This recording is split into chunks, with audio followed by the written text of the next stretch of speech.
Hi, I'm Paul Salman, your guide in this new video series for Brad Schiller's The Economy Today. It's a brisk but memorable tour of the core concepts of the course, such as specialization, which isn't just the key to economic growth, but also to the difference in our international widget-making competition between the champs and the chumps.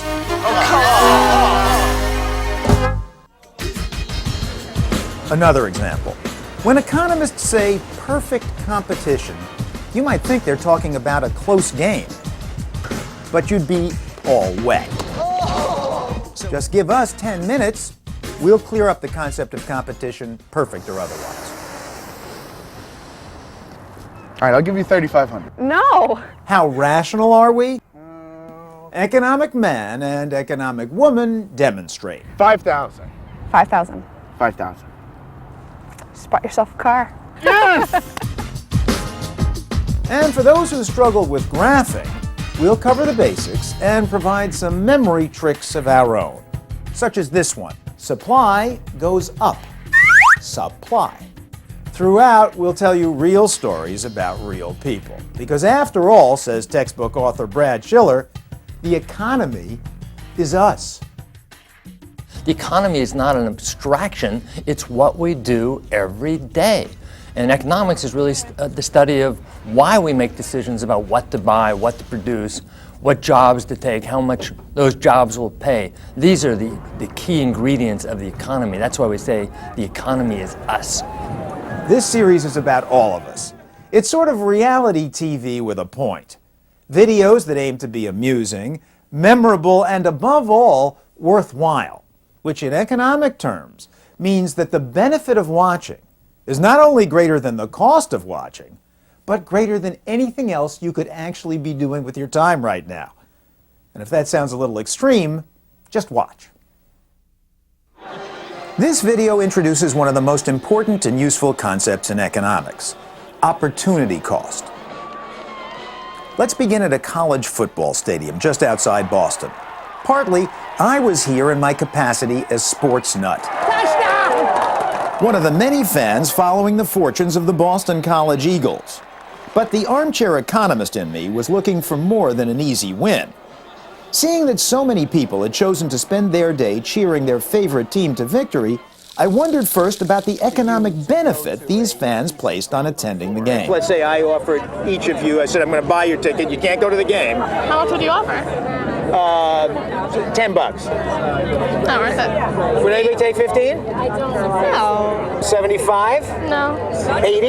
If I give you 80? I'd take 80. I set my limit at 100. Let's say I offered you $100 for your ticket. I don't think so, Charlie. I don't see that. I'm sorry. I can't do it. $500. No. $600. No. Come on. I'd give you $600 right now. No, this is my day. This is it, yeah. So if I'd offer you $10,000, you literally wouldn't do it. No. No. No price. No price. Now maybe this guy's ticket really is priceless. We'll check in with him later to find out. But whether his or any of the other fans' economic thinking is sound depends on whether the benefit is equal to or greater than the cost, the total cost. In economics, what's known as the opportunity cost. Everything which is given up to get something else. In this case, what's given up to attend this game. How does an economist look at opportunity cost? We asked Professor Mary Stevenson of Boston College's rival, the University of Massachusetts. Well, it's the single most important concept in economics. It's the choices that we have to make and what we sacrifice when we make a choice. For many of us, we have hard choices to make about how we're going to spend our limited money.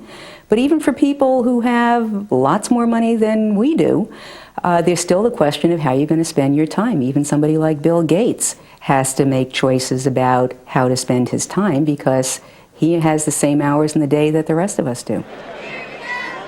In other words, the practical implication of scarcity in economics is that everything we do has a cost, an opportunity cost.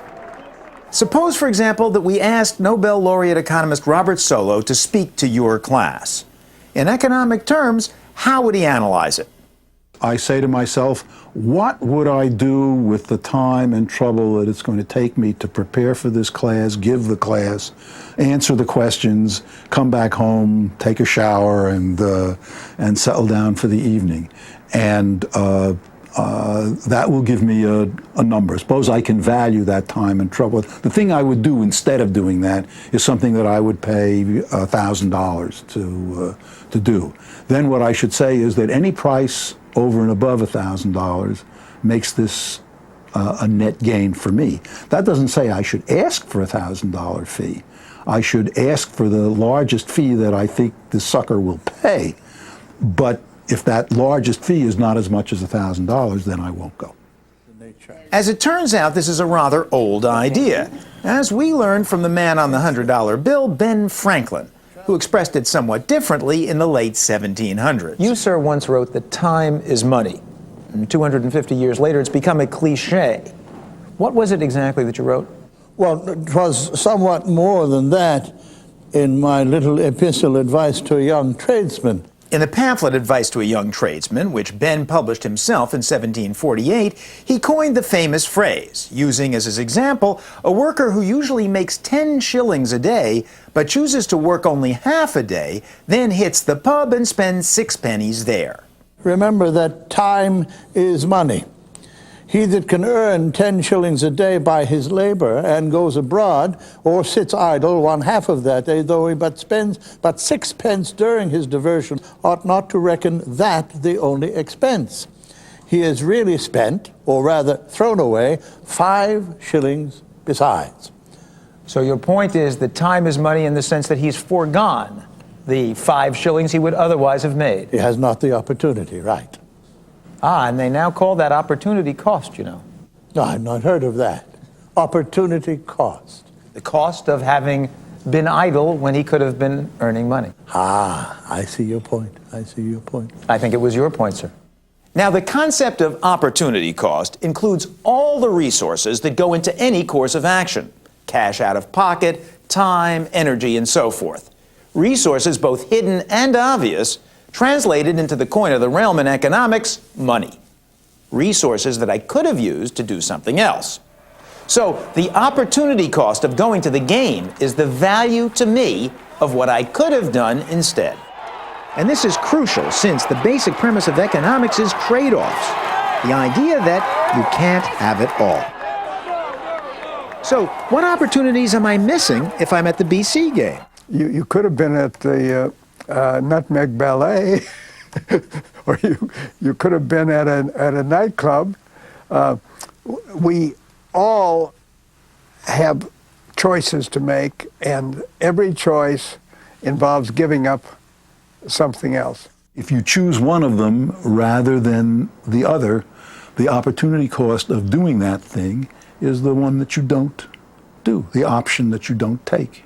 And what it's worth to you. And what it's worth to you, its value to you.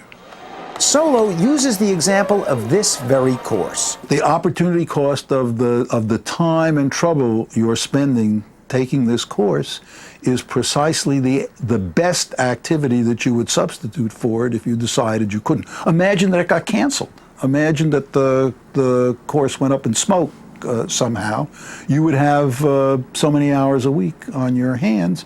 There is one best thing that you would decide to do with that time. So in effect, you're sacrificing that in order to take the course, and that's your opportunity cost.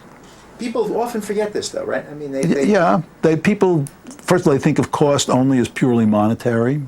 They don't have the notion that there's a scarce resource, often their own time and effort, and to use it in one place is not to use it in another.